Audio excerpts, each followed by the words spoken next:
Hi, I'm Caitlin, and this is Book Chats, and today I'm doing something totally different. I've never done this before, and I would really like you guys to tell me if it's interesting or not in the comments below. What I want to do is discuss Red Queen with you. I read it a few weeks ago and thought while I was reading it that I wanted to kind of join the discussion that's popped up around this book because it seems like a lot of people either really love it or really don't. And to me, it was very uneven, and some things were really great about it, and some things were really flawed.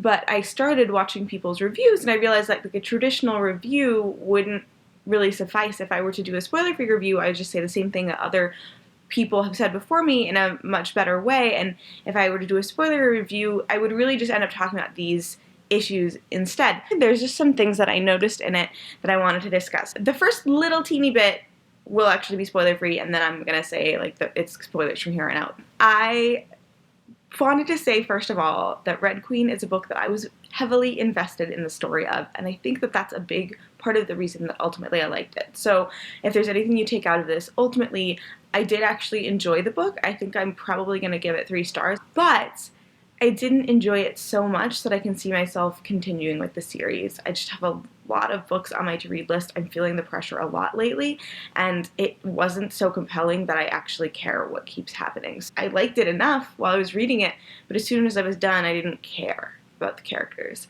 And so I think this video is going to kind of explain some of those reasons, but one of the reasons I think I was predisposed to like it is I was heavily invested in this concept.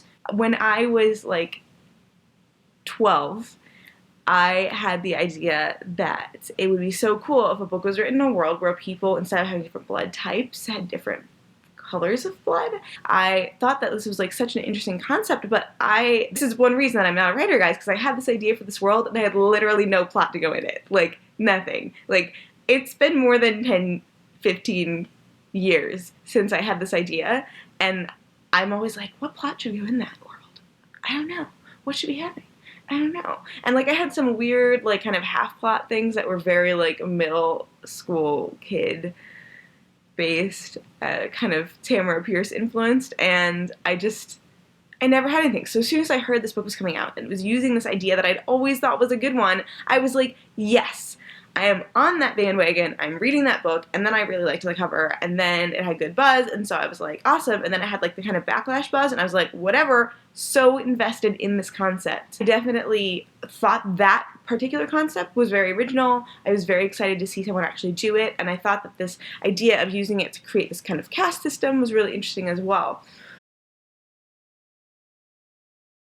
Alright, so my first thought that I want to talk about is how awesome is it that Mare and her family were expecting their younger sister to save the family through a traditionally female craft like embroidery. Like, this to me was so awesome in this book. And Mare is like the thief, and a lot of times you see like, oh, the thief is gonna save them because whatever, and you know, people who do like girly things, they're just like, their craft is just maintaining the status quo or whatever, but they were expecting through her talent for embroidery that she was going to be able to be an entrepreneur, and then she was going to be able to hire them, and then they wouldn't be drafted. Like, that was so cool to me. Was that interesting to you? Did it stick out to you in any way? It totally stuck out to me. And can you think about other books that highlight or place value on traditionally feminine crafts like that?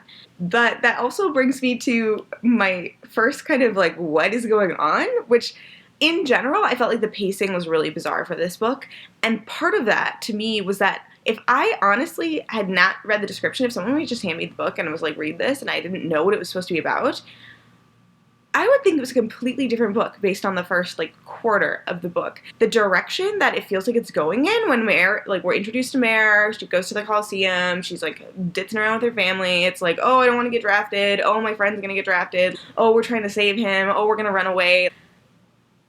What book is that? And where was that going? Who didn't think that that was a weird way to start a book with a feeling of going in a different direction? Did anyone else feel that? Was that just me? Because for me, it really felt like it was going to be a completely different book till we hit the, you know, reveal of Mare's powers, and suddenly she was like sucked into the castle.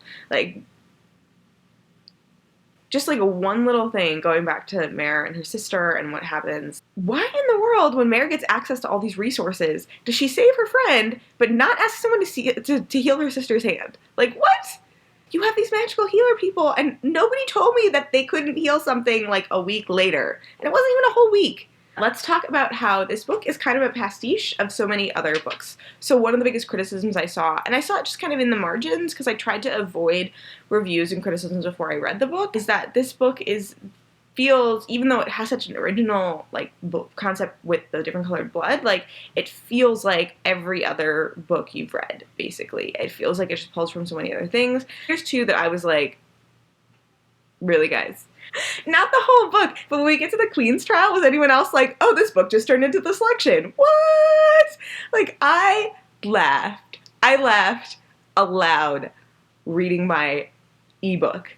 It was really funny to me that suddenly it was a selection. And I mean, it was really short. Just the moment when that was revealed, again, like, completely different books. So, like, the first quarter of the book felt like a different book. Then there was like this random section of the selection popped in, and then like there was the rest of the book. It was weird, like that she felt like she had to put so much in that it was going in different directions at different points. But it wasn't actually like a terrible way to like display their powers and stuff. It was kind of an interesting concept. It was just hilarious because it was the selection minus the angst and only in a piece of a book instead of over 3. The thing that was really strong to me, so like, did any of you get the feeling, because I had this feeling starting when she met her teacher and like was seeing his maps, she was like looking at his maps, like from then onward, I was convinced that any second this world was going to be revealed to be not a fantasy world, but to be like a future Earth. I felt so strongly like this is going to be a future Earth. When are we going to find out it's future Earth? And maybe like the characters wouldn't know, but like we would see like, oh, that's New York, or oh, that's whatever, and we would know it was a future Earth. And it never happened, but I still felt it so strongly, especially like as we continued to find out more details, like, oh, they have guns, oh, they have bombs, oh, they have, and maybe if I had read more like flintlock fantasy, I wouldn't be like guns and bombs. It's more dystopian than fantasy. In my mind, dystopians are firmly set in our world, in a future version of our world, and fantasy is usually not set in our world, unless it's urban fantasy. I just kept waiting for this reveal to happen, and it didn't happen, but it felt so strongly like it was going to, you know, as they found out, like, oh, this city that got, like, nuclear bombed, there was radiation, and I was talking to the person I'm buddy reading again with, and we basically decided, and I think this is my headcanon for this series now, guys. This is a book that occurs in the future, long after Magneto and his allies have won the mutant wars. And they're the Silvers. And the Red are just the normal people who were never mutants. Makes so much sense. Which, side note / tangent, if you're gonna have mutants that can, like, manipulate iron, and you're gonna be torturing people with iron in their blood, I just felt like there was some room in that torture scene for some Magneto-style torture, and less like, oh, hey, we're gonna frostbite you and then heal it? I don't know. It was weird. It was a weird scene. It was a weird decision to include it, because I feel kind of like if you're gonna include something like that in your book, you have to address it, and it was not. It was just kind of there as a plot device. The last thing I'm going to talk about, because this video is already really long. I'm probably thinking, like, she keeps saying these things that are kind of critical, like, but she enjoyed it. Was it just because she was so invested? So one of the things I actually really enjoyed about this book was that we were so alongside Mare in knowledge that we honestly didn't know who the right allies were, just like she didn't know who the right allies were, because, like, this ambiguity of who we could trust created a lot of tension for me in moments where there wasn't otherwise tension. And I like that. And it's because our potential allies didn't trust each other. Like, the one I liked the most, who was her teacher, didn't trust her other potential allies. But he didn't tell her why, and she didn't ask, which was kind of frustrating. But then, like, she really, like, she made her decision, but even after she had made her decision, her allies didn't necessarily 100% trust each other, and I, like, reading was like, I still don't know if this is the right thing to trust. And yeah, some of the people she trusted were the right people to trust, and some of the people she trusted were not the right people to trust. And I so appreciated that that was a payoff. Like, if you're going to have this ambiguity and then have her just trust people without really vetting it, that you then are like, yeah, that was actually the wrong choice to make. It was a little bit of a, like, mustache twirling villainy at the end, but I appreciated that more so than if they had just been like, everybody everybody's good and it doesn't matter. Yay! If you are like, actually it was interesting enough for me to keep going, like, you're welcome to make that argument below.